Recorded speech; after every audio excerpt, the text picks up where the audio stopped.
प्यारे बच्चों नमस्कार। आज हम लोग पढ़ेंगे रुचिरा भाग 1 10वां पाठ। पाठ 10 कृषिका कर्मवीरा। किसान कर्मवीर होते हैं अर्थात कठिन से कठिन परिस्थितियों में भी अपने कर्म को करते रहते हैं।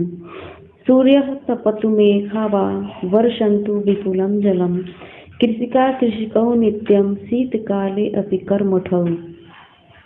अर्थात सूर्य तपाए अथवा मेघा बादल विपुलम जलम वर्षन्तु बहुत ज्यादा जल बरसाए। कृषिका किसान की पत्नी कृषको और किसान नित्य निरंतर शीतकाले अपि शीतकाल में भी कर्मठौ क्रियाशील रहते हैं। सूर्य तपाए या बादल बहुत ज्यादा जल बरसाए। किसान और उसकी पत्नी निरंतर शीतकाल में भी अपने काम को करते रहते हैं अर्थात निरंतर ही क्रियाशील रहते हैं। ग्रीष्मे शरीरम शश्वेदम शीते कंपमयम सदा हलेन च कुदालेन तौ तु क्षेत्राणि कर्षतः।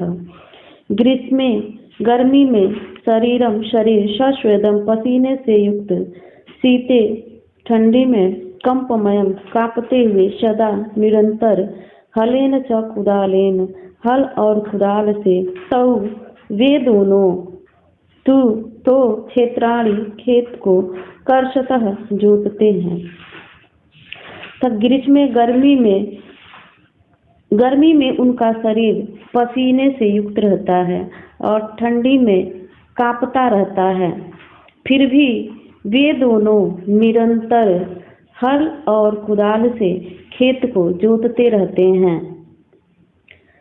पादयोः न पदतराणे शरीरे वसनानिनो निर्धनम जीवनम कष्टम सुखम दूरे ही तिष्ठति। पादयोः पैरों में पदत्राणे जूता नहीं है, शरीरे शरीर पर वसनानि वस्त्र नहीं है, निर्धनम जीवनम गरीब जीवन, कष्टम सुखम कष्टम दुख, सुखम दूरे सुख दूर ही निश्चित रूप से तिष्ठति रहता है। पादयोः पैर में पदत्राणे जूते नहीं रहते हैं, उनके पैरों में जूते नहीं हैं होते हैं। शरीरे वसनादिनो न शरीर पर शुद्ध वस्त्र होते हैं। निर्धनम जीवनम कष्टम उनका जीवन गरीबी में कष्टपूर्वक व्यतीत होता है और सुख दूर ही रहता है। गृहं जीवनं न वर्षासु वृष्टिं वारयितुं क्षमं तथापि कर्मवीरत्वं कृषकाणां न नश्यति।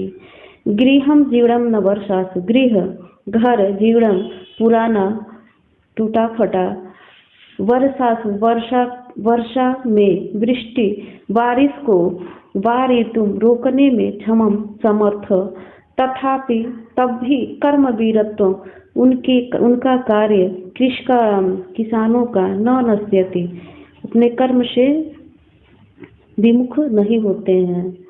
गृहं जीवनं न वर्षासु तो उनका घर पुराना और टूटा फटा रहता है जो वर्षा के जल को रोकने में असमर्थ होता है, यानी वर्षा के जल को रोक नहीं पाता है। तब भी वह कर्मवीर किसान अपने कर्म से विमुख नहीं होता है अर्थात निरंतर अपने कार्य को करता ही रहता है।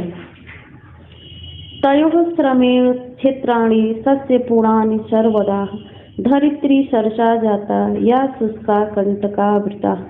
तयोः वे दोनों किसान पति और पत्नी श्रमेण परिश्रम से, क्षेत्राणि खेत, सस्य पूर्णानि अनाज से भरा पूरा, सर्वदा हमेशा, धरित्री पृथ्वी, सरसा जाता हरा भरा, शुष्का सूखा हुआ, कंटकावृता कांटे से भरा हुआ।